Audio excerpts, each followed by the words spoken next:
Cobb and Arthur Cobb, but they tore this house down, and Jack Brady's daughter and her husband built a one-story home there now. But that's a good picture of it. I just couldn't understand why they tore it down, to tell you the truth. Most of the homes built back in those days were brick spotted foundations, and a lot of them they just dug down below. They got down to where they wanted poured, like clay or some solid thing. They didn't put any footing or cement or anything. They just laid the bricks on it and started going, so the houses started settling, and that's what ruined most of them. But I remember that one real well.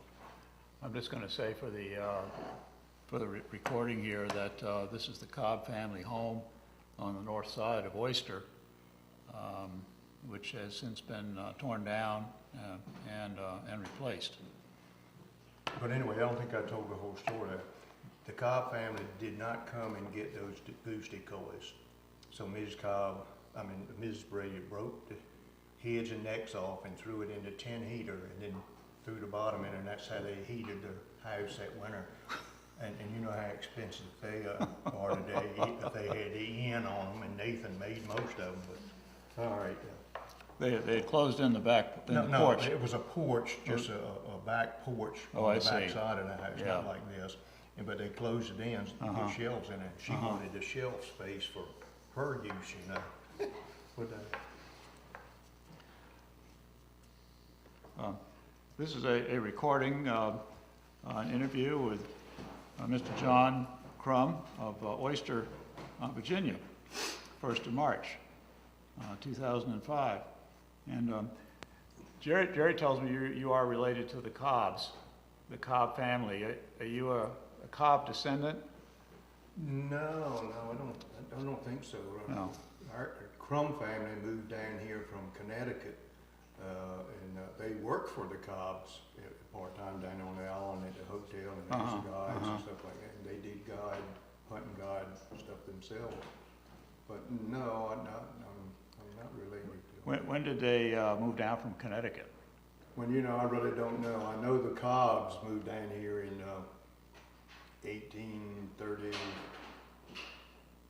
or 5. She got sick in 33 and so forth, but that's documented in the book. Mm-hmm. And as far as I know, the Crumbs were already here, because Oyster Village was already there when the Cobbs came down, and there was a few homes there.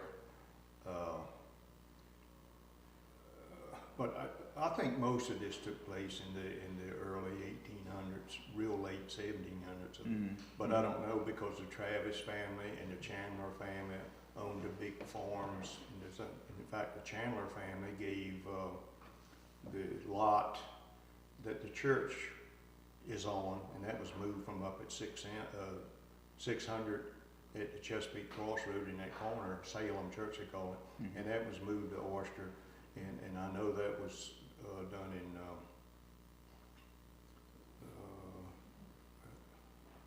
1925, because they didn't get the deed from the Chandlers until 1928, and they stipulated in there that they sold it to them for $50, and as long as it was used as a church or a place of worship, it was theirs. But if they no longer did it, the Chandler family could buy the land back for the same $50 that they sold it to them, and that's in the deed now, because my wife's the treasurer.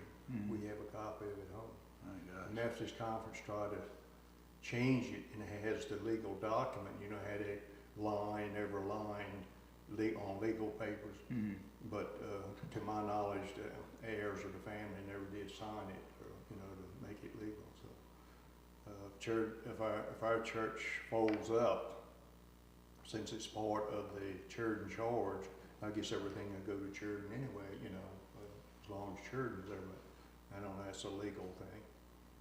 But I have no record or no knowledge or anything, because I really haven't looked into it, as to when the first house was ever built in Oyster and which one it was or what. I remember a number of houses, like the one up on the hill, Hillcrest Farm, that the Travises lived in, and a relative of mine and another young boy were the ones that actually burned it down. They built a fire inside of the house. Mhm. Why, I don't know. And they didn't get in trouble over it. Nobody pursued it, but Could you tell us a little about growing up in Oyster? What it was well, like in the, yeah, in the I 30s?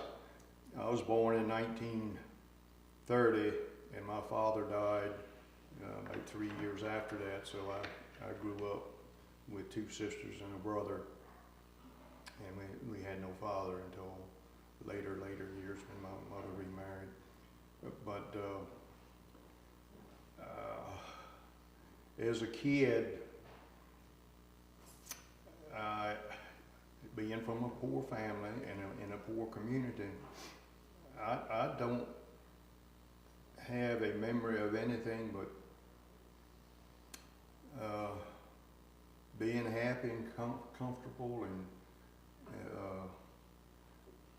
I know we all got along great because I was raised next door to the Lewis family, who had 15 children. And we never had an argument or fight or anything. In fact, her husband later drowned. She was raising those children, and they've all done quite well. I don't know but two of them that ever got in trouble. But I think the older children helped the mother with their younger children type situation. Mhm. But she would actually bring food over to our house, like conch or whelk or something, Mhm. because we didn't cook it. Mhm. My mother didn't. And I remember that. But my father had, he tried to have apple trees, pear trees, fruit trees, and grape harbors, and all of that kind of stuff in our yard. I remember those, and I think I contribute that to having strong arms and muscles, because we used to climb up those trees all the time. But as I got older, went to school, I remember one of the things that I remember more than anything was that my mother had 4 children, and I remember her standing at the ironing board and ironing clothes for us just about every night. And my brother and I went to school every day wearing a white shirt. Today, a lot of people ask me why I wear a white shirt. I don't like to wear a necktie, but it was just one of those things. But we got along good. My older sister liked the modern music. I liked the hillbilly music, so we would fuss a little bit over the use of the radio. But my mother took very good care of us. She eventually had to sell some of the property that my father had an oyster house on. He was in the seafood business. Had she not sold that, my brother and I would probably been in the seafood business instead of doing what we did. My brother did continue to work as a waterman and did quite well on it. But after my stepfather died, I was asked to take the game warden job, and I did it. And I can't believe I did it, because at the time it only paid $2,600 and some a year.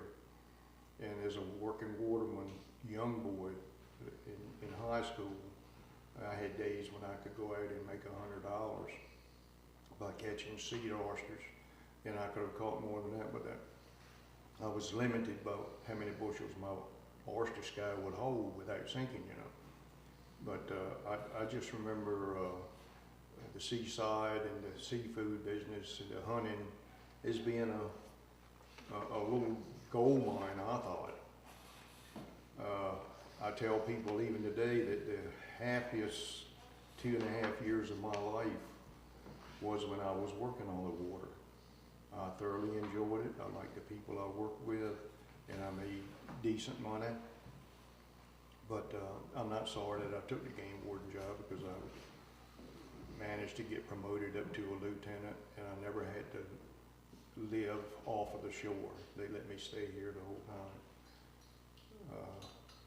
But my big disappointment with everything that's happened in my life is the way we didn't, or we mismanaged our natural resources. I'm talking about our oysters, clams, crabs, fish, the ducks, geese, and the whole thing. Oyster was not always oyster, it was Cobb's mill, because as the tide would come in and go out at the mouth of the entrance of this low muddy area, quite a bit of water would come in and flow out, and there was a mill at the mouth that turned a wheel and grind the grain. Some of the piling to that are still visible today. And most people didn't know it, but there was no connection between the north side of Oyster and the Oyster village itself by roads or anything like that.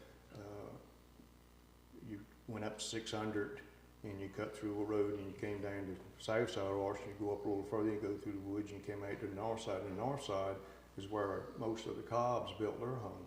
That home, Arthur Cobb had a home, and I think probably the Merritt house was one of their houses, but anyway, and they had, what impressed me as a kid was they had these decoy buildings that were solid full of decoys, gunpowder, brass gun shells and all that stuff. And the first time I went into one of those buildings, I just could not believe it. And it was a group of us, so we proceeded to take the packing out of the end of the brass shell, dump the pellets out, and a certain size of it would work into a BB gun. But we put the powder in a I guess it was a gallon can, tin can, and later we went up the hill and made a fuse from the grain and up and into the powder, and somebody lit it and it didn't go off. So my younger brother, 1 year younger than I, stuck a cigarette in it, and of course it went off, burned the hair all over, burned his shirt off and all that, and he ran down the hill and jumped in the harbor.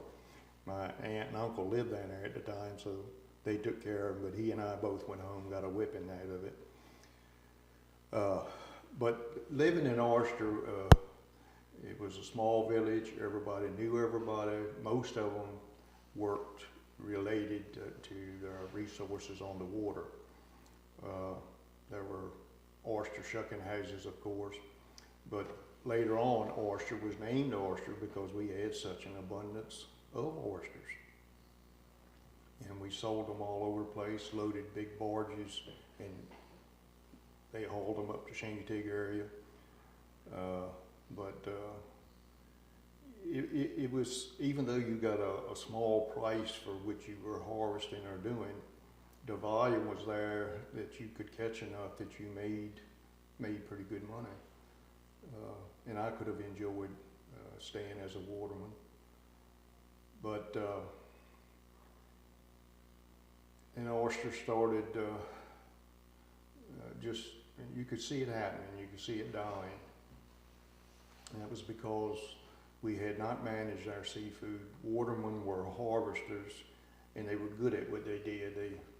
I just said they take, and it was too much taking done. Now some people did put shells back so they could get stripes on it, and some of them didn't take all the seed oysters off the grain. They tried to manage it, but then the ones that didn't have anything would steal from the ones that did have something, so that wasn't working. But what I'm basically saying is the old Commissioner of Fisheries had the responsibility of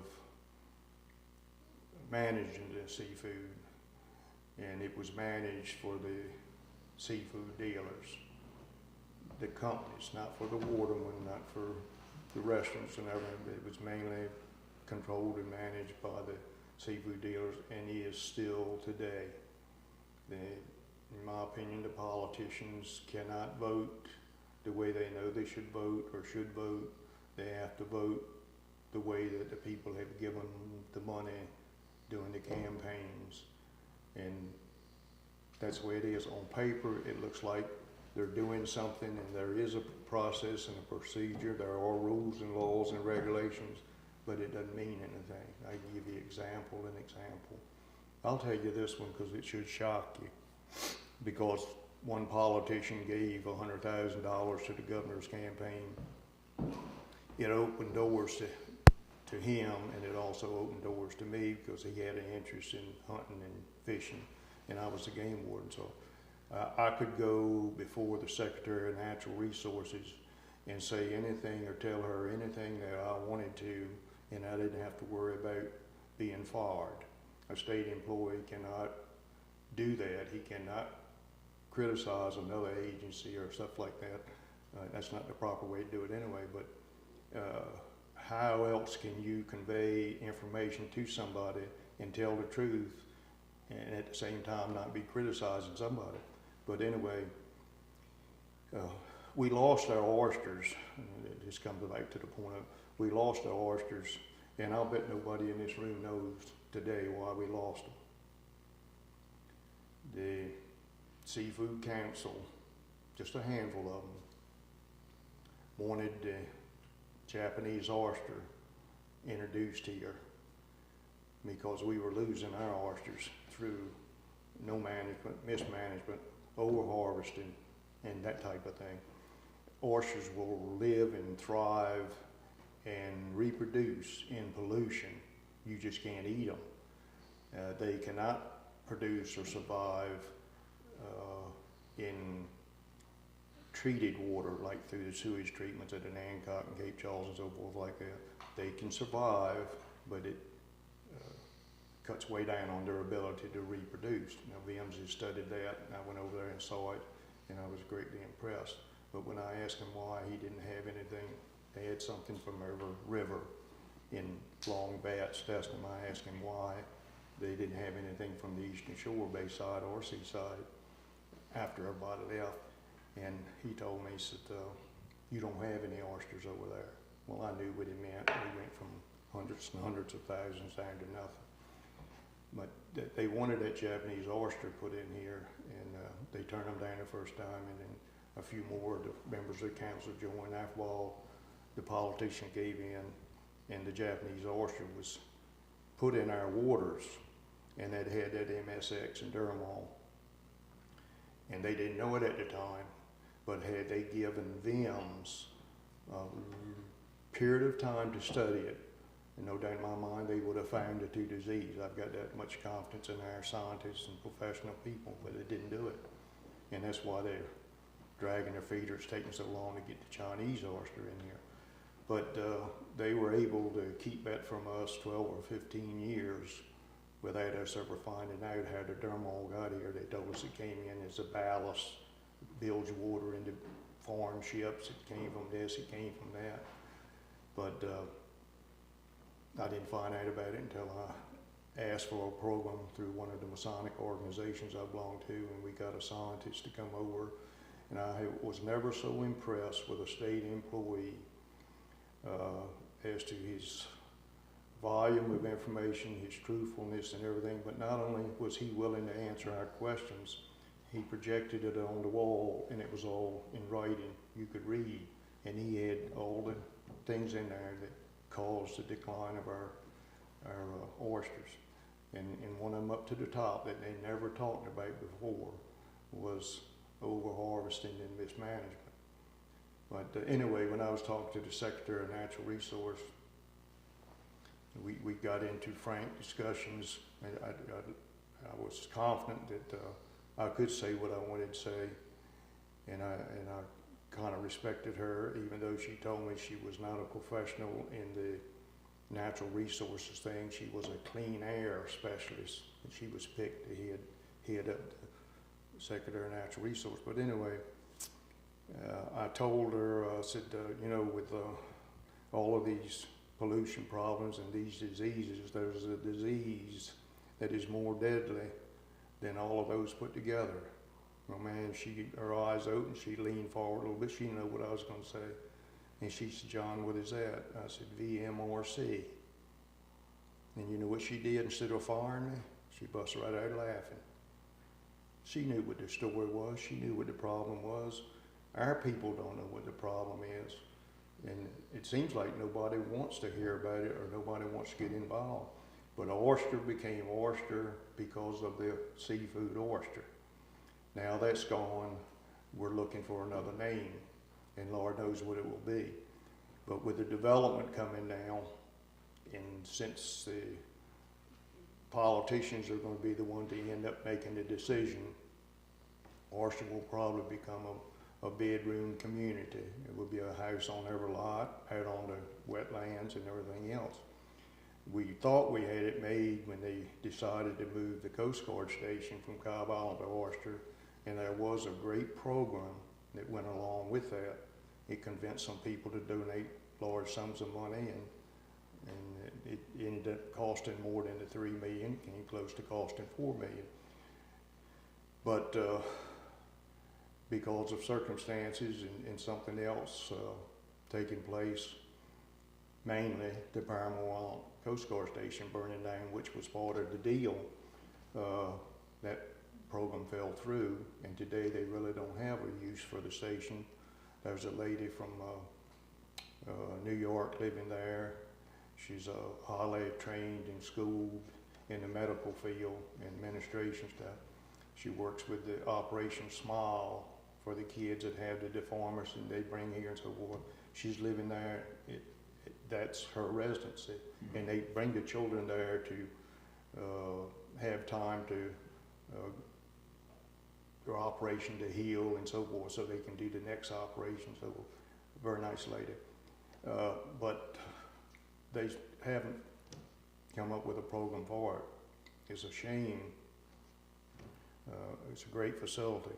But now the University of Virginia is building a research center in Oyster, and that's going to be much larger than what the people think. And they knew what they were doing when they started, because they bought almost 40 acres. It's not all high land, but it's, and they're building the thing down in what was a spoil area. And for your information, everything in Oyster that was ever done, that ever meant and had any worth to it, was built on filled land. All the seafood businesses, Coast Guard Station was put on a spoil area. The county dock and the parking lot was a ebb and flow area. Like I said, everything from where the post office is going up to Oyster, going east, was all filled. And now the University of Virginia is actually building their research center on another spoil area. But none of these spoil areas ever got pumped into their capacity. For some reason, they quit using this one and demand another one. And now the thing that hurt me greatly was that they decided that they had to take a perfectly good piece of farmland at the landfill, dike that in, and remove the topsoil, and turn that into a 50-year spoil area. And it's kind of hard to take when you see perfectly good land used for something when you've got areas that need to be filled or need to. It's costing the University of Virginia quite a few $1,000s to have fill brought in to fill some of it, even though they're building everything up on piling above the flood level.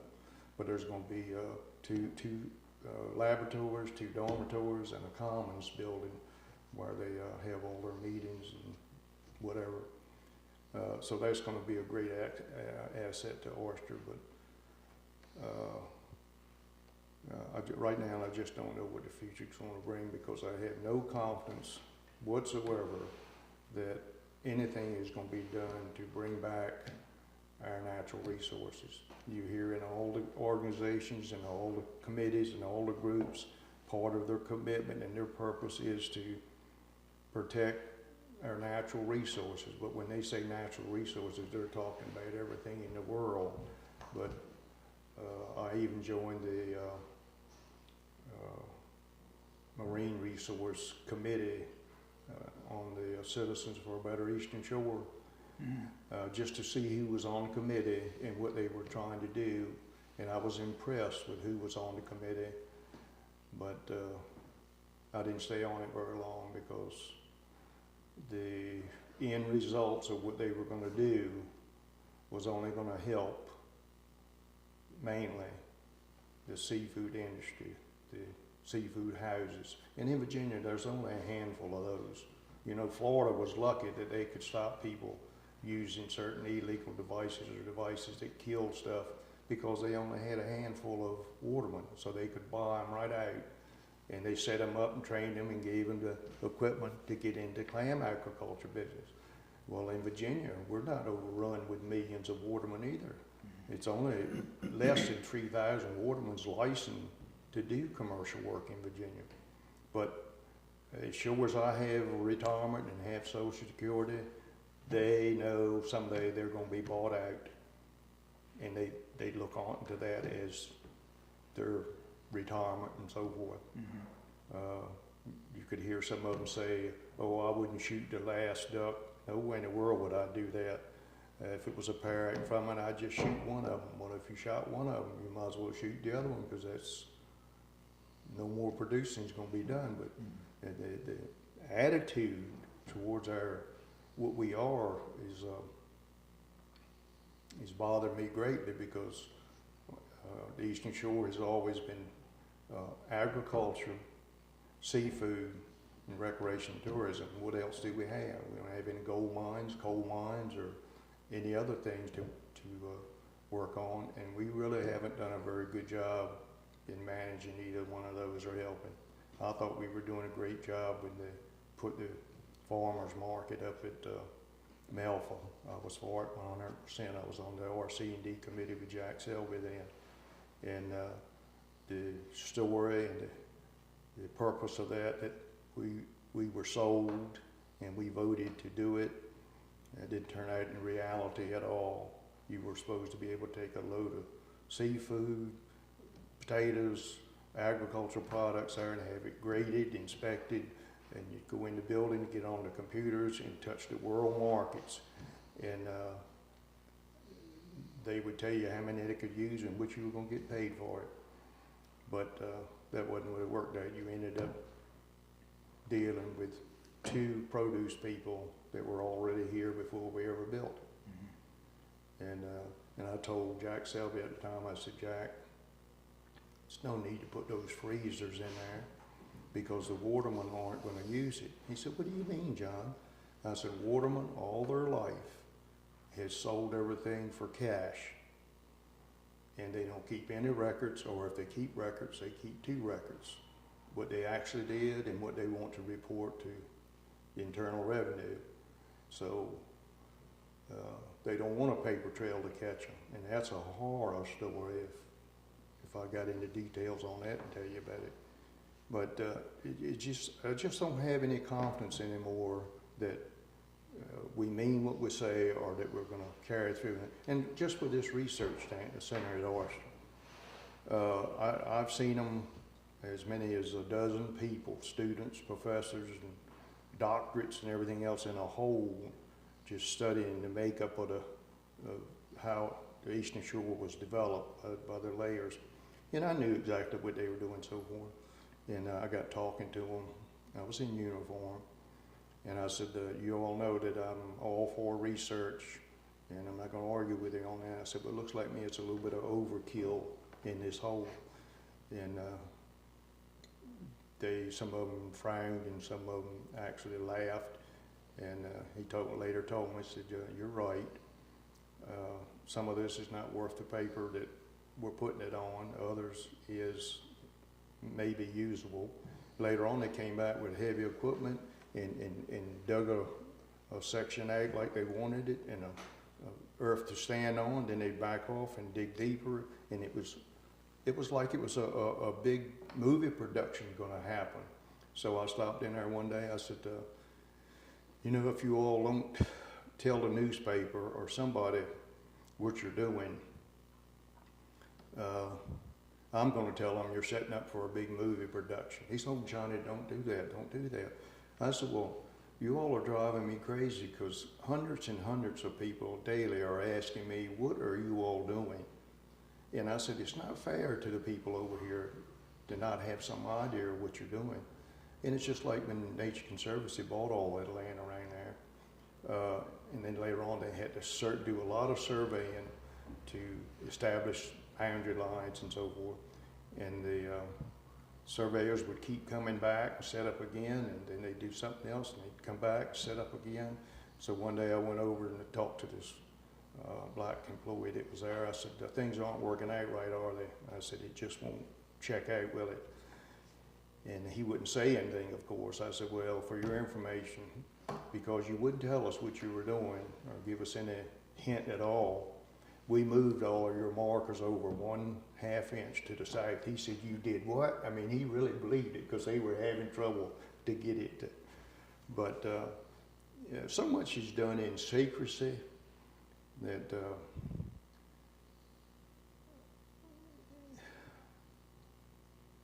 I don't know. Look, I'm running off. You all want to ask me what you want to ask me. Yeah, you were talking a little bit earlier about Cobb's Island and the way it had shifted, and maybe you could just repeat that about the pylons in the water from the old station, not the one that they just moved, but the one before that. It's now that they're way out to sea. As students in school, in the science and biology class, the teachers taught us about somewhat about the Eastern Shore and about islands, and how they continually shifted and moved and did this and that and the other. And then in the legal aspect of it, we found out that if you owned an island the size and shape of this table and it shrunk, then that's all you own. But if it grew, you own that also. So we understood those things. But later, as I grew up and I became a game warden and I saw what was happening, and you know, the Coast and Geodetic Survey rods, 10 or 12 foot long with a little disc on top telling you who put them there, when they were put there, and they had a degree or readings on it where they could tell where they were. We would find those when we were walking up in the sand hills, and so sometime it would be a triangle of them.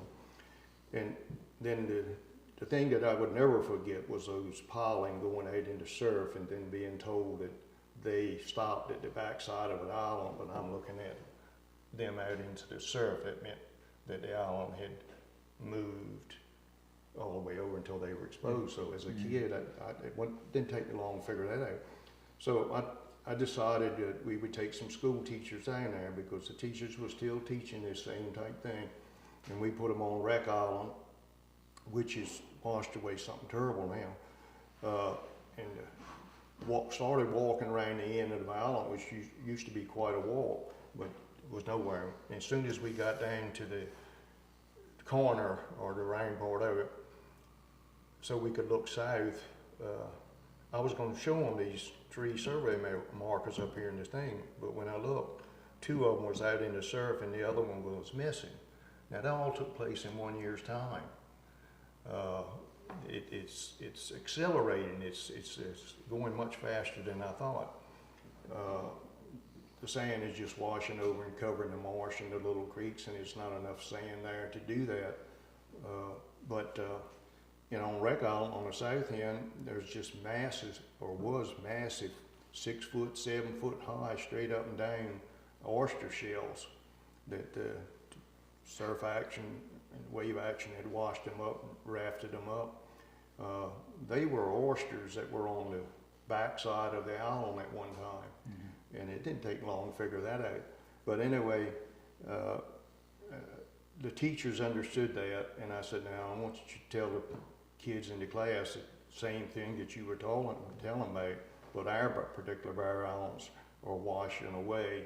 Now you're talking about a mile or 2 miles that you've lost. And they don't understand it until you say, now go over to Virginia Beach and mark off 1 mile back and say, you've lost that. Well, see, they stabilized Virginia Beach with the seawall and the sand replenishment and all that. So finally I got tired of talking to federal people, state people, and professional people. I said, well, I'm going to phrase it this way. Virginia Beach is down here and Ocean City's up here. And we're all in between it.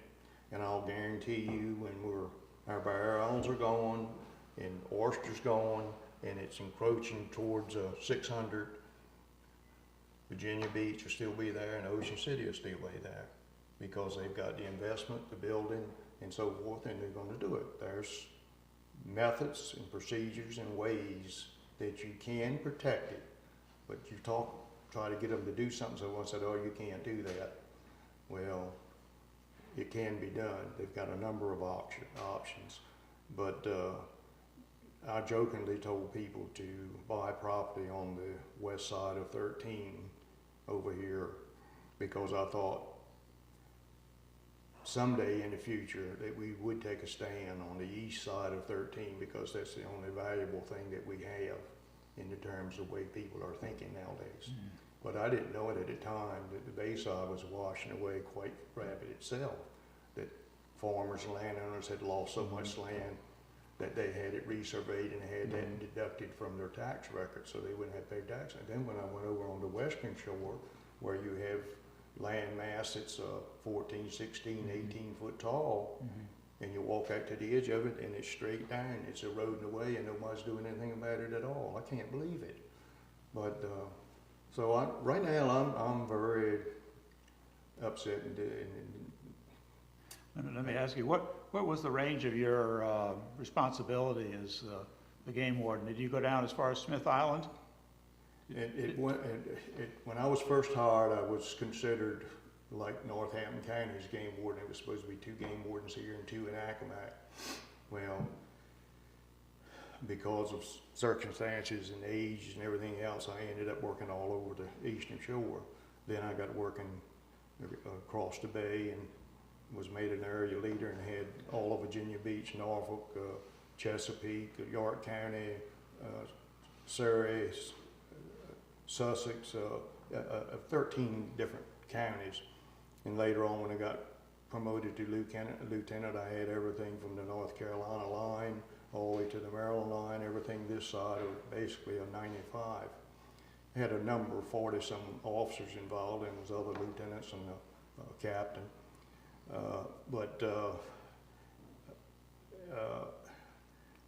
I was what they called a workaholic, because I made lieutenant and I could work all the hours I wanted, but my officers couldn't work but 40 hours a week.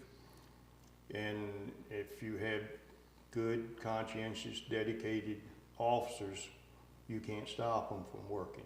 Because if you go in a restaurant and 4 or 5 or 6 people tell you something that has happened, somebody's trapping ducks, somebody's baiting quail or trapping quail, somebody's shooting deer, somebody's doing this, that, and the other, the next time you go in that restaurant and those 6 people are there, you want to give them a good report.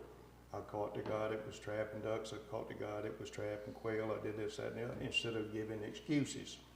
Well, you can't catch all those people and do it in working 8 hours a day or 40 hours a week. So I would work as much as 300 and some hours a month, and work with I'd work with a federal officer for a week at a time, and then I'd touch base with the state officer here, and then I'd touch base with the special warden, and every one of them had something they wanted me to help them do. And in all that time, I never got home. I was not a father to my children or a husband to my wife. And I thought she and I had a good understanding, because she had the bank, the checkbook. She lived in Oyster, where all the family was. I didn't drink, smoke, or chase women, so I didn't think she'd have anything to worry about. And I used to tell her, I said, Chelsea, don't send the Coast Guard looking for me or the state police looking for me unless it's a real emergency.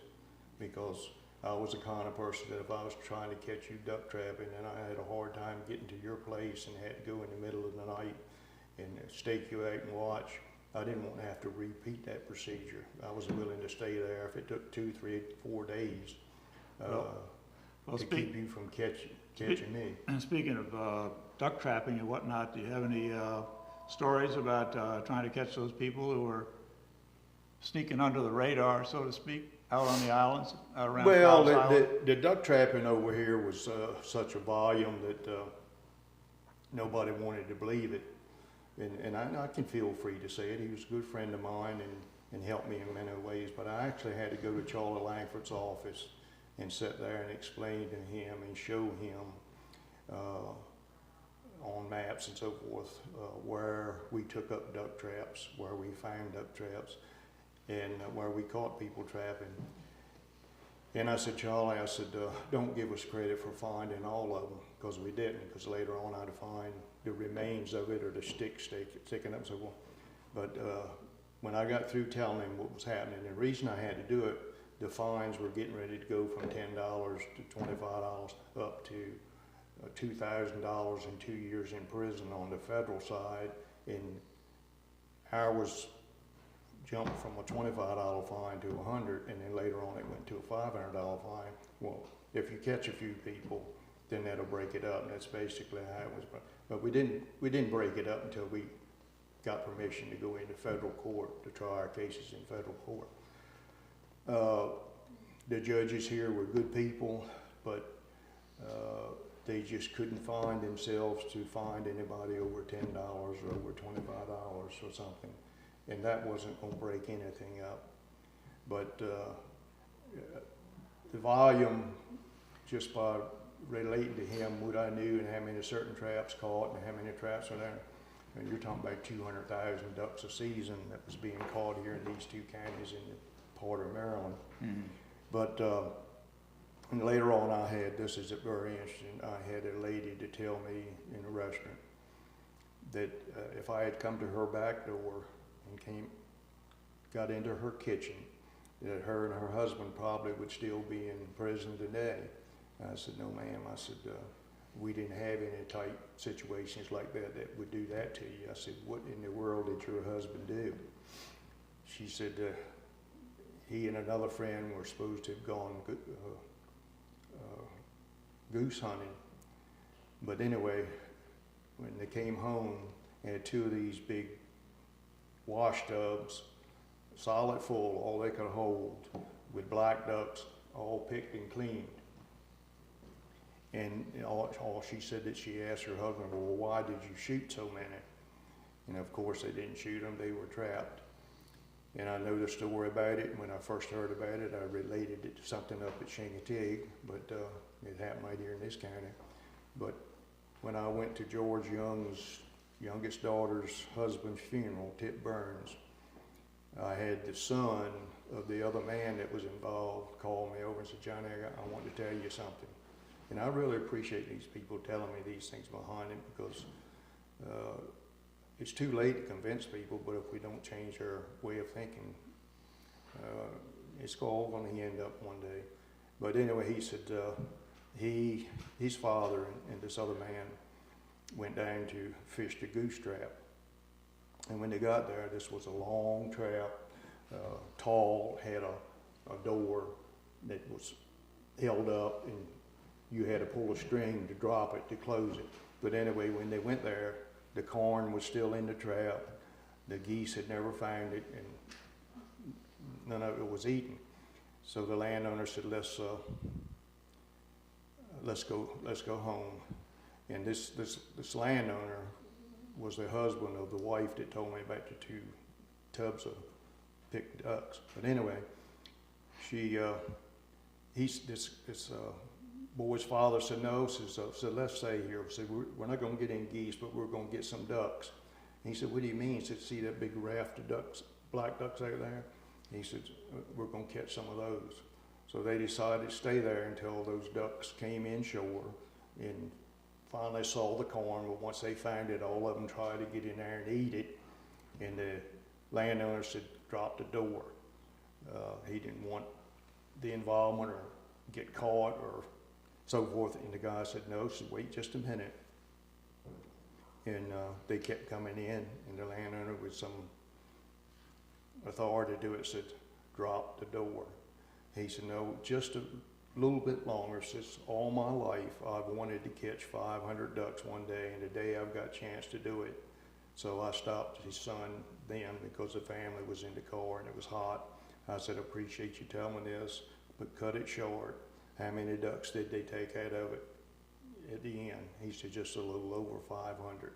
But that just shows you what our people can do if they have a free hand to do it. And there was just literally hundreds and hundreds of people trapping over here because it was a way of life to them. When was the peak of the trapping? I mean, what year are we talking Well, about? back in the 20s and 30s, it was just like the Cobbs and the Crumbs. They had such good hunting down at Cobb Island. They built that hotel and the rich people came here and so forth. But we didn't follow through on what we should have done. If we had let the landowners in the northern part of this country, or in Canada and in Alaska, raise waterfowl on their property, in their ponds, in their marshes, and on their lakes and creeks and so forth, and paid them a small price for each duck, and that would be, you would go there and estimate how many you did it, and say, now, regardless of how many you raise, we're not gonna cut the price on you. We're gonna pay that. So they raise 10,000 ducks, they get $10,000. Son says, Daddy, let's raise 20,000 next year. In other words, they'll do just like the farmers can do here. They'll let the market, they'll produce too many. But then you can turn to the hunters and say, the fee, the duck stamp fee, instead of being $5 or $10, will now be $100. But you can go hunting and kill a much larger limit. You can do it over bait. You can do it with an unplugged shotgun. In other words, you could have had trouble-free hunting. And the hunter would have paid for the raisins of the ducks. And you have to harvest them, because if you don't harvest them, just like the geese and the snow geese and the deer here in the county, they become a problem. You hit them with your car, they eat your crops and all that stuff. But we didn't take that route, and I never could understand it, because Ducks Unlimited could swing this, but they took the course of going up and buying his land, buying your land, buying her land, buying my land to raise ducks on, knowing that when the duck season was stopped, no more waterfowl shooting. It wasn't going to be the Virginia Game Department to stop it. It wasn't going to be the Department of Interior, that federal government, that said no more duck hunting. It was going to be a ballot, referendum on the ballot, and the citizens would have done it, because it's only 15% of the population that do any hunting whatsoever. So the 85%, right in my family, they would have voted to close it if it got to that point. And so Ducks Unlimited's approach would be, all right, we can't fight you, we'll go along with it, as long as you let us continue to shoot the ducks that we raise on our own property. They were looking out for themselves instead of looking out for the waterfowl hunting opportunity. Was a great thing, a lot of money made in it, but we were just over harvesting too many birds. And I worked hard here, and it was 5 times more harvesting and illegal stuff going on into Accomack County, and there was 10 times more than that going on in Maryland, and that much more or more taking place in Louisiana. But the law enforcement just did their thing at home, and until the federal people really got involved in it, and it got some coordination to it, and they got undercover work in it, we were just spinning our wheels. And it's just like today, I tell you instant after instant after instant where public employees are just not functioning. They're just not doing anything. It's like some department has got a budget, and they'll tell their employees, we've got enough of money to pay your salaries and your benefits, and we've got enough of money to maintain this equipment, because we're really not hurting it much anyway. But we don't have any money to do any projects. So you'll see 2 people riding around in a big diesel highway truck, absolutely doing nothing. Yesterday it was raining, there were 6 people in that truck. It's just, the public just has no idea what's happening. Let me ask you another question. I'm getting off the subject. Were you in the war at all? Were you involved in the war? World War II? Were you involved with that? I got drafted. One black boy here in the county and myself got drafted. My brother had already volunteered in the Air Force, but I was sent to Kentucky along with him for our training. Then we were split up. He stayed at Kentucky. I was sent to Texas for automatic weapons training. And later on, I got shipped up to Camp McCoy, Wisconsin.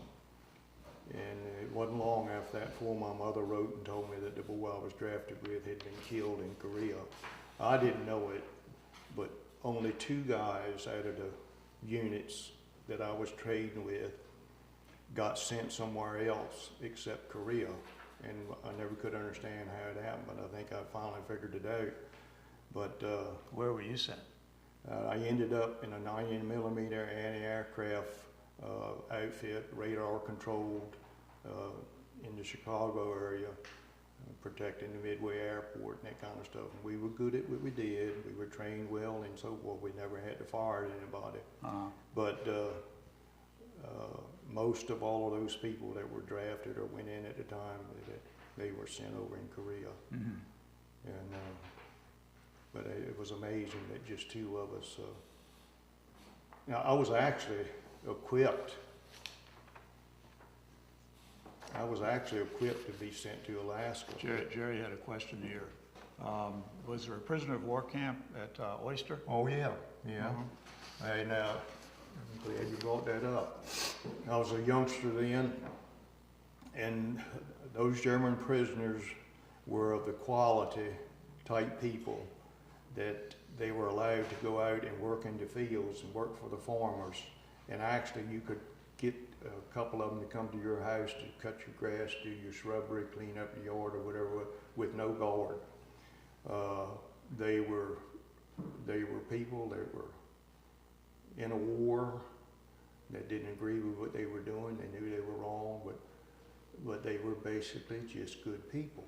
And when they were turning sweet potato vines or doing something, they would come across a bird's nest or some little animal. They would bring that animal back to the prison camp and raise it until it could be turned loose on its own. And we used to lay in our bed at night with the window up, and it was close enough to Oyster that you could hear them singing. And I liked German music, and they were good singers. But they were doing their best to learn English. They had a English and German dictionary, and the former had one, and they were trying to do it, and I had some real funny experiences with that. But they had no desire to escape, and where were they going to escape? We were surrounded by water here. And Where was the camp located? On 600, after you turn off of the Oyster-Churden Road going south, when you came to the first piece of woods, it was right there on the right. And a lot of the other prisoners were put down in the bridge tunnel property down where Henry Wise's house was. That was one of the greatest homes, I guess, that was ever built here on the shore. And while I was away in the service, I guess, when the bridge tunnel was getting ready to be built and so forth, they had to do away with that house. And in the book of the old homes of the Eastern Shore, that's the first house in the book. But we used to use it as Boy Scouts for night ghost hunts, where we'd tie a string or a line all through the cellar with no lights, and everybody would have to follow that string, and we'd jump out and spook them or do various things to them. And it had one of those stair ways in it going upstairs, like the home you saw in Gone with the Wind, that type thing. But they couldn't find anybody that would take that house and repair it or maintain it, because one of the conditions of that was it had to be open to the public, like at the garden tour or some of that stuff. So they actually demolished it. I couldn't believe it. And that was built out of some of the best material you'd ever want to build a house out of. But now, you know, if you've ever seen any of the Grant books, and they're all various size and shape and thick and thicker, and it just boils down to being millions and millions and millions of dollars. A large, very large percent of that is not being done with anything in mind pertaining to today or this period in time and so forth, so that once that student got their master's degrees or their doctorate on that particular subject, they could apply it to a situation today that really should have a high priority to do something about.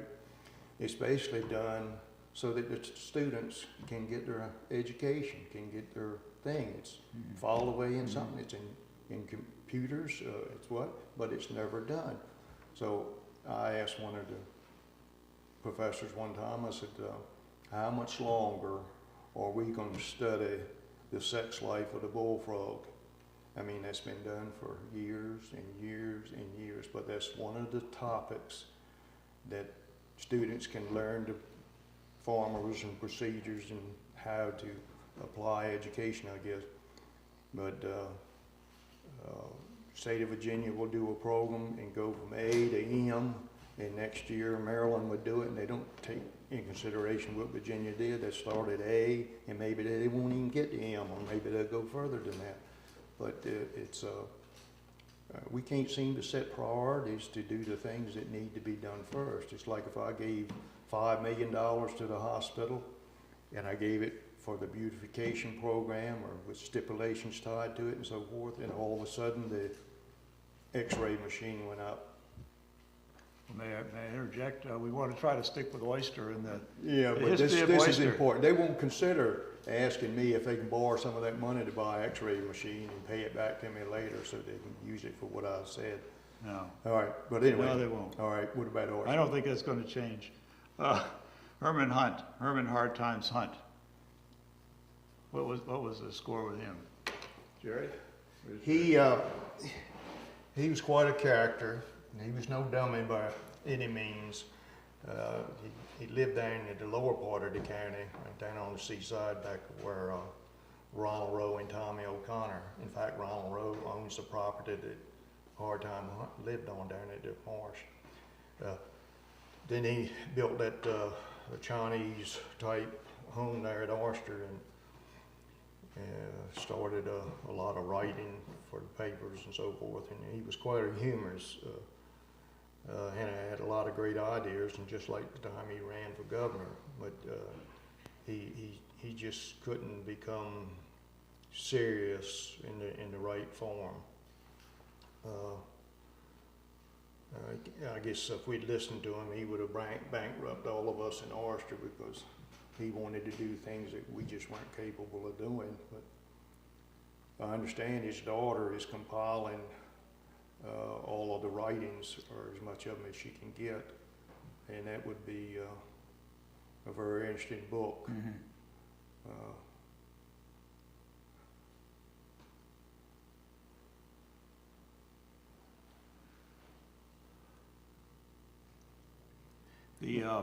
What do you remember about the Cobbs? You talked about them building on the north side of, mostly on the north side of Oyster.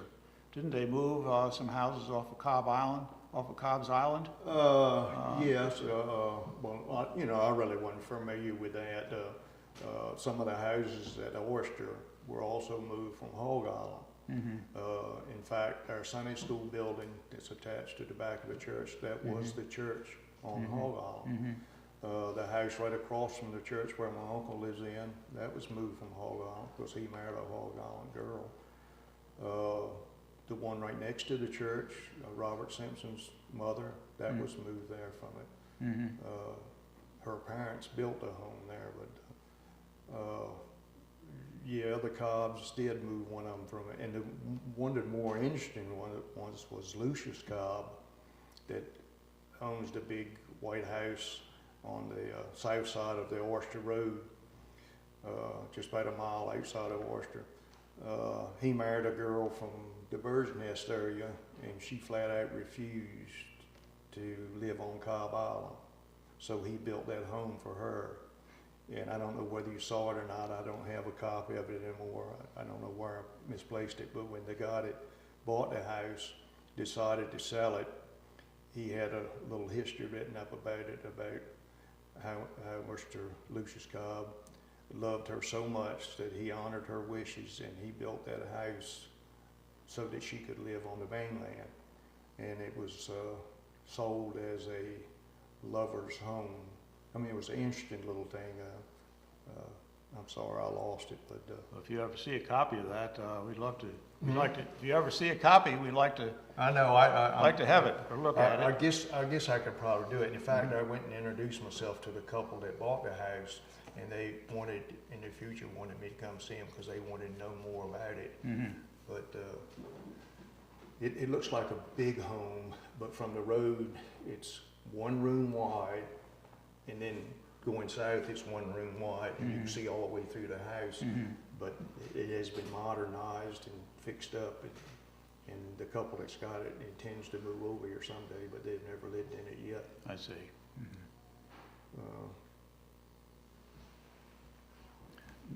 Well, are some of those Cobb's family homes, are they still there? One's on the north side? No, They're all gone? They've all been torn out. Nature Conservancy bought one of the last ones of it, and the guy was living in there by himself, and he didn't need to be living by himself, had health problems and so forth. So they finally, he moved out, and they burned it down.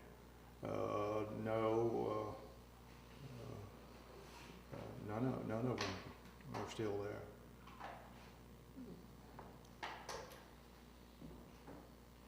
And I guess in the near future, most of the houses, I will say this, there are only 2 people living in Oyster, that's downtown Oyster, the village, not talking about Crum Hill up where I live, but Oyster Village itself. Right. There's only 2 people living there that are original residents of Oyster. That's Robert Simpson's mother, Virginia Simpson, and Alec Reynolds, my uncle.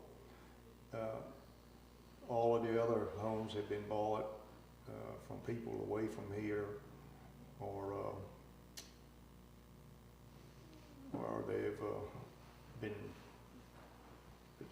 taken down, and some of the homes, one of them just recently has been destroyed, and the first house up on Piling has been constructed, and that was on a 50-foot wide lot by 150-foot deep.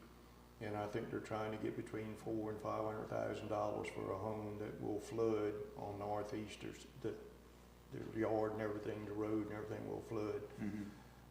And that's why the people sold a little home that they were living in, because water came up in it like 18 inches or so, just ruined everything. Could stop just for a minute.